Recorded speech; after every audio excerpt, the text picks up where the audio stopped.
Hello everyone. In our last video we have discussed Poynting vector and today we will discuss Poynting theorem. What is Poynting theorem? Poynting theorem.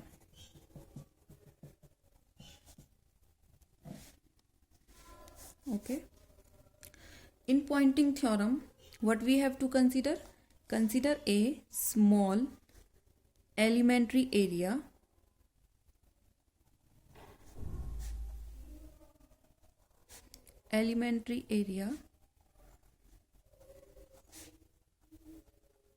dA. Okay, small area dA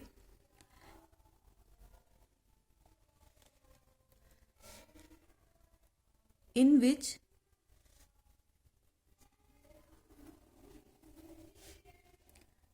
electromagnetic wave is propagating.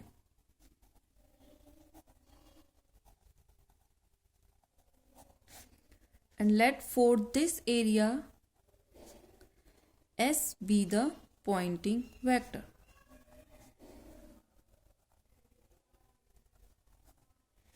Okay, S be the Poynting vector.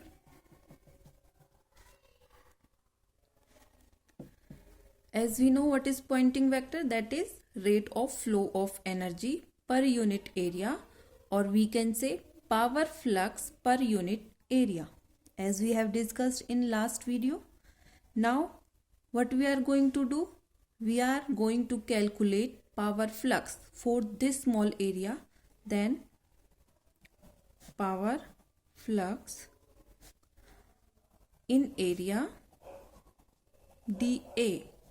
Okay, in area dA is given by, let dP be the small power flux and S dot dA for small area. Then what will be the total power flux? Total power flux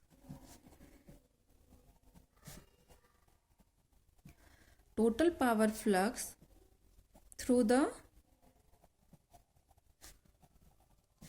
closed surface is given by, we have to integrate this equation. Which equation? We are naming it equation 1. Then integrating equation 1. Equation 1. Okay. Integration of this is, let total P is equal to integration over area हम निकाल रहे हैं S vector dot dA vector. Okay, let this is equation 2. As we know from Gauss law,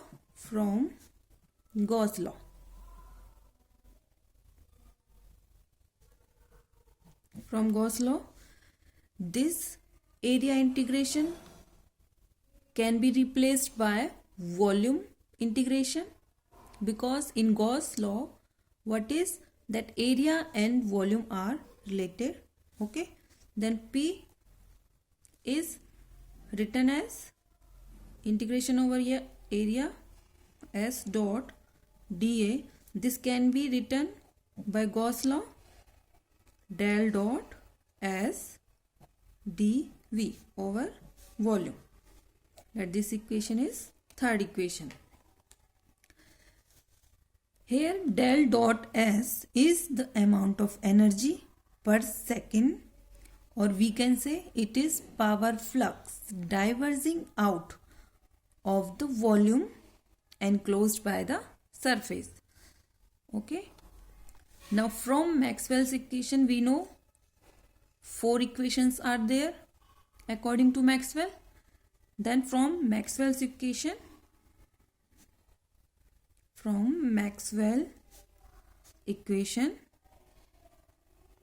we know that del cross E equal to minus curl B over curl T, or we can say it is minus mu curl H over curl T, because we know B is mu into H.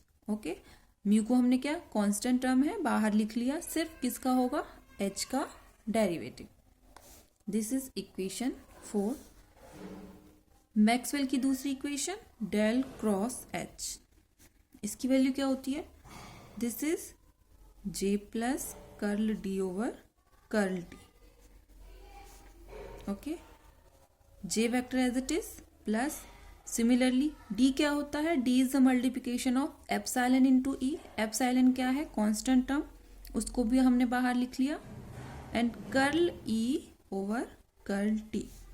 This is equation 5। Now what we have to do? Take scalar product of equation this 4 with h. What? Take scalar product of equation 4 with h. Okay, क्या आएगा जब हम इसको क्या करेंगे? Scalar product. Scalar product means h के साथ हमें इसका क्या लेना है? Dot. h dot del cross e हो गया इसका। ऐसे ही हम इसका करेंगे तो क्या आएगा? Minus mu h dot curl h over curl t। ठीक है, अब इस टर्म को हम कैसे लिख सकते हैं? इस टर्म को हम लिख सकते हैं -1/2 mu curl over curl T of H square. क्योंकि देखो जब हम एच स्क्र का क्या करेंगे डेरिवेटिव, तो क्या आएगा? 2h, 2 से 2 कैंसिल हो जाएगा, h ये वाली टर्म आगे आ जाएगी, साथ में किसका होगा? Curl h by curl T. तो मीन्स इस टर्म को हम कैसे लिख सकते हैं? इस फॉर्म में लिख लिया। Okay, and this is equation 6। Similarly हमें क्या करना है? इक्वेशन 5 को स्केलर प्रोडक्ट में लिखना है। किसके साथ? किसके साथ लिखेंगे? ई के साथ। जैसे हमने इसको एच के साथ किया, इसको किसके साथ करेंगे? ई के साथ। तो करो, क्या आएगा? Taking scalar product of equation 5th with E. Okay, क्या आएगा? इसके साथ करो तो E dot del cross H is equal to, इसके साथ आएगा तो ई डॉट जे हो गया plus epsilon E into this curl E over curl T. अब इसको भी हम क्या रखेंगे? डेरिवेटिव फॉर्म में लगाएंगे, इसको अंदर ले जाएंगे ई स्क्वायर। तो इस वाली टर्म को भी हम सेम एज इट इज लिख सकते हैं जैसे हमने इसको लिखा है। ठीक है, तो इसको लिखेंगे। अब क्या आएगी equation? E dot del cross H is equal to, इसको हम ऐसे लिख सकते हैं ई डॉट जे या जे डॉट ए, हमने लिख लिया जे डॉट ई प्लस इसको भी ऐसे लिखेंगे हाफ एप्सिलॉन कर्ली ई का स्क्वायर अपॉन कर्ली टी। क्योंकि जब हम इसको क्या करेंगे? डिफ्रेंशिएट करेंगे तो हमारे पास सेम ये टर्म आएगी। ओके, इसको हम नाम दे रहे हैं इक्वेशन 7। ये इक्वेशन 7 होगी। अब हमें क्या करना है? सबट्रैक्ट करना है इक्वेशन कौन सी वाली? 6 वाली को फ्रॉम 7। तो लिखेंगे सबट्रैक्टिंग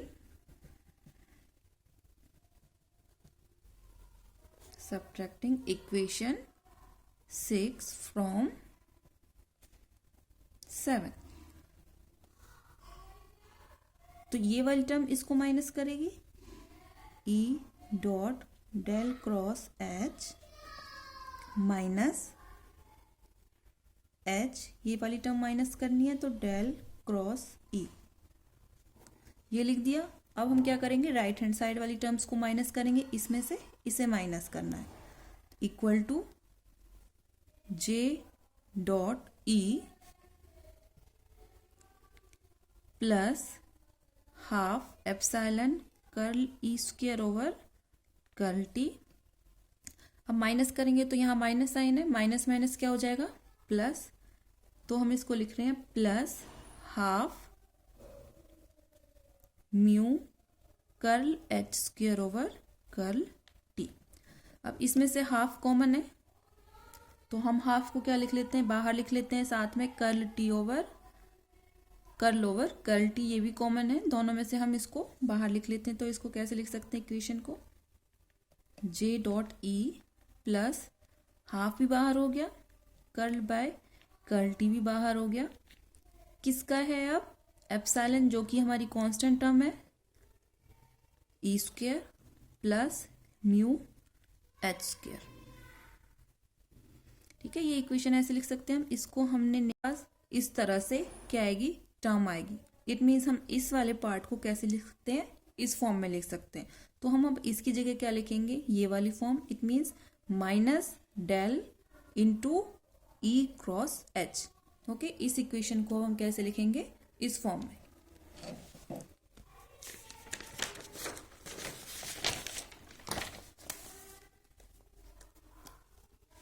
तो लिखेंगे हम माइनस डेल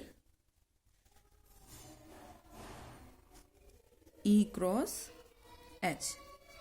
ठीक है, जो लास्ट इक्वेशन हमारी थी उसमें उसको हम ऐसे लिख सकते हैं, इज इक्वल टू, ये हमारा चल ही रहा था, J dot E plus half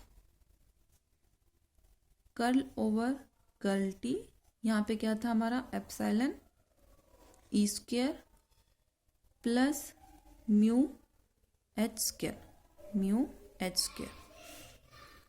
ठीक है, दिस इज इक्वेशन। हमारी लास्ट इक्वेशन कौन सी थी, हमारी लास्ट इक्वेशन थी 8th and this is equation 9। Since हमें पता है कि E क्रॉस H ये क्या होता है, हमारा पॉइंटिंग वेक्टर। हमें पता है Poynting vector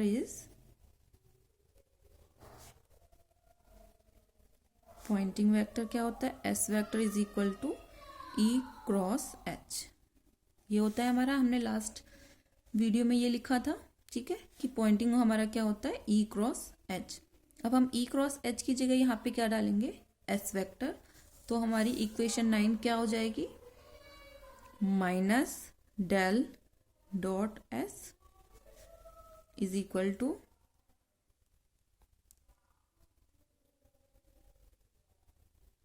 J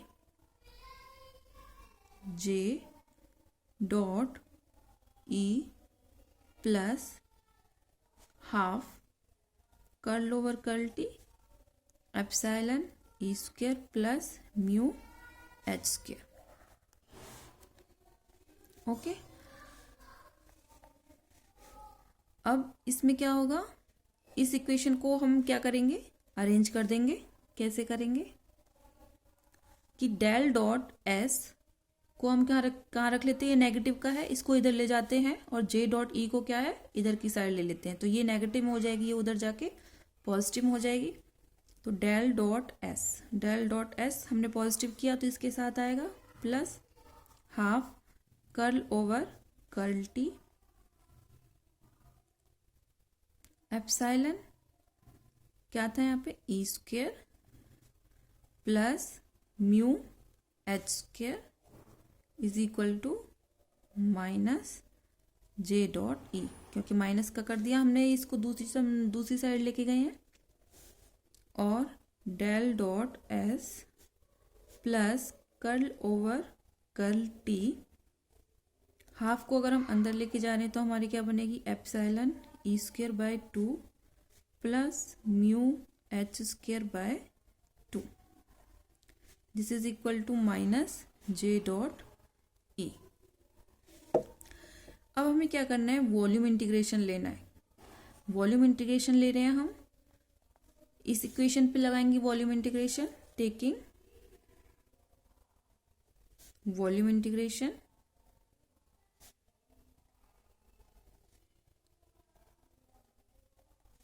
then this equation, now it is 10। ठीक है, इंटीग्रेशन ऑफ इक्वेशन 10 तो क्या आएगा, over volume V del dot S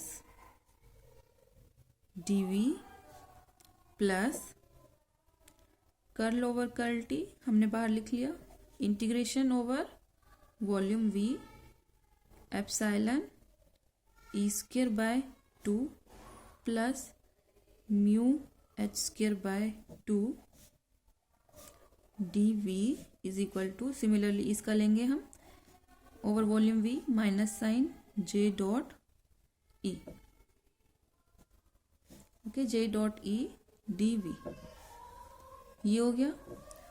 इस इक्वेशन को हम दे रहे हैं, दिस इज इक्वेशन 11। नाउ इसमें हम क्या यूज करेंगे, इसमें हम यूज करेंगे फ्रॉम इक्वेशन जहां पे हमने गॉस लॉ लगाई थी।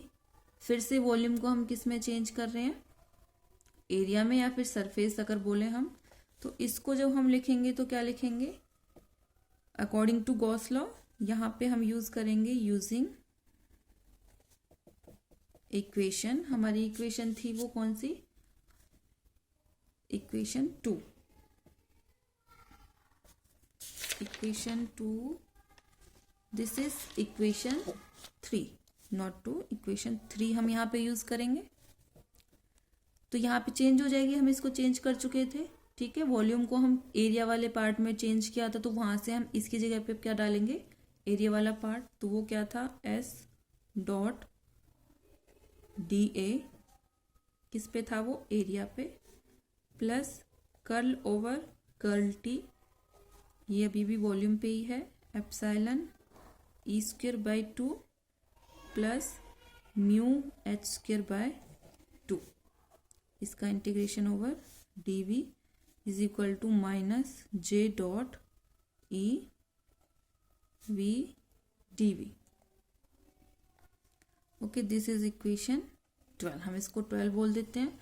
अब हम यहाँ पे हर एक टर्म को डिफाइन करना है, ये क्या है, एस डॉट डी ए, ये किसको रिप्रेजेंट करता है, this is rate of flow of energy, या फिर अगर हम इसको बोले पावर फ्लक्स, जो हम पहले भी लिख चुके हैं, ये क्या है हमारा, this S dot D A, ये क्या है, this is rate of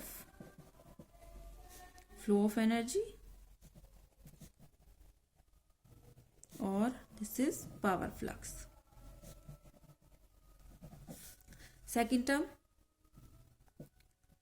curl over curl T integration over v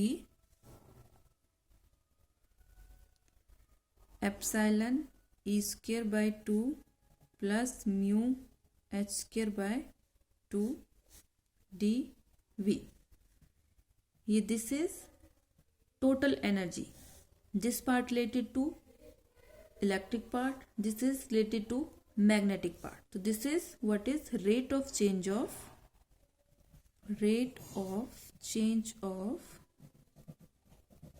total energy, okay, हम इसको total energy लिख रहे हैं, total energy, और हम इसको ब्रैकेट में लिख के दिखा देते हैं किस किस का है, दिस इज, इसमें एक तो इलेक्ट्रिक पार्ट है plus magnetic, and third term क्या है हमारी, J dot E integration over V and D V, ये किसको दिखाता है, this is rate of work done, this is rate of work done by electromagnetic field in displacing charge within the volume, because J is charge density, ठीक है। तो ये हो गया हमारा rate of work done, this is rate of work done, किसके द्वारा है ये work done, by electromagnetic field, okay, by EM field, क्या है ये work done, in displacing charge, in displacing charge within this volume, within the volume, okay, within the volume. अब हम इसको लिख सकते हैं कैसे, ये जो हमारा epsilon E square by 2 and this mu H square by 2, ये हमारी हो गई एनर्जी इलेक्ट्रिक फील्ड में, and this is in magnetic field, ठीक है। तो इसको हम क्या ले रहे हैं, टोटल एनर्जी, तो हम टोटल एनर्जी को यहाँ पे डिफाइन कर लेते हैं यू से, हम यहाँ पे इस टोटल एनर्जी को एक कांस्टेंट टर्म से डिफाइन कर लेते हैं, दैट इज U। ठीक है, हम तो इसको कैसे लिखेंगे इस इक्वेशन को, कौन सी वाली, दिस इक्वेशन 12। यहाँ पे हमने अभी इन सारी टर्म्स को क्या कर दिया, डिफाइन कर दिया कि किसको हम किस चीज से डिफाइन कर रहे हैं, इसकी वैल्यू क्या है, ये है क्या चीज। ठीक है, अब हम इसमें क्या करेंगे, टोटल एनर्जी को हम एक पर्टिकुलर एक कांस्टेंट U से डिफाइन कर देंगे, integration over area S dot dA plus over volume V, इसको हम क्या लिख रहे हैं, total energy U, curl U over curl T and dV is equal to minus integration over V J dot E dV। Okay, this is equation 13। हमने इसको 13 बोल दिया। और फिर से अगर हम इसको अरेंज करके लिख दें तो हम इसको कैसे लिख सकते हैं, over volume V J dot E dV means इसको हम पॉजिटिव बना रहे हैं, फिर से इसको हम नेगेटिव में लिखेंगे तो ये टर्म इसके साथ जाएगी, plus integration over V curl over curl T of U dV is equal to minus integration over S dot dA। अब ये फिर से माइनस में आ गया, दिस इज इक्वेशन 40। यहाँ पे ये जो S डॉट dA ये क्या होता है, डाइवर्जिंग होना। अगर हम पॉजिटिव टर्म की बात करते हैं यहाँ पे S डॉट dA, ये जो हमारी इक्वेशन आई है कौन सी, पहले हम लिख लेते हैं, ये जो इक्वेशन आई है लास्ट 14, इसी इक्वेशन को हम क्या बोलते हैं, दिस इज पॉइंटिंग थ्योरम। इसी इक्वेशन को हम पॉइंटिंग थ्योरम बोलते हैं, जिसमें ये जो टर्म S डॉट dA अगर ये पॉजिटिव होती है तो इसका मतलब क्या होता है, this is divergence term, diverging out. इसमें से मीन्स कुछ चीज क्या हो रही है, डाइवर्जिंग आउट हो रही है, लेकिन ये हमारी टर्म किस में आई है, नेगेटिव में। It means this is not diverging out. इसका मतलब क्या है, this is power flux flowing into the volume, means वो वॉल्यूम में आ रही है, वो बाहर नहीं जा रही है। तो यहाँ पे ये किसको डिफाइन कर रहा है कि यहाँ पे जो टर्म है ये बता रही है कि जो पावर फ्लक्स है वो फ्लो कर रही है, कहाँ कर रही है, इनटू द वॉल्यूम। ठीक है, सिर्फ इसी में ये डिफरेंस है। इसी को हम क्या बोलते हैं, पॉइंटिंग थ्योरम। अगर हम पॉइंटिंग थ्योरम को स्टेटमेंट की फॉर्म में बोलें इस इक्वेशन को, तो क्या होगी, Poynting theorem is that which states the sum of power spent by the electromagnetic field in displacing charge. हमने तीनों टर्म बताई थी, उन्हीं टर्म्स को हम इसमें क्या है, जोड़ के बता देते हैं। तो पॉइंटिंग थ्योरम क्या हो गया, विच states that the sum of the power spent by the electromagnetic field in displacing charge and time rate of change of energy in the fields and the power flow into the volume V through its surface। Means हमने Poynting theorem में तीनों terms को add करके बता दिया, this is the rate of change of power, total power, and the displacement of charge, okay, and the power flux entering into the volume V क्या है, Poynting theorem.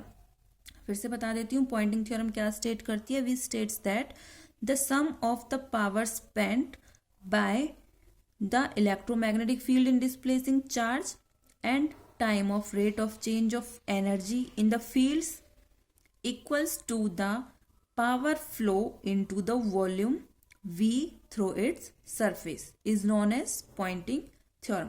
So this equation is known as pointing theorem. Okay. Now this is the end of this video. Thank you.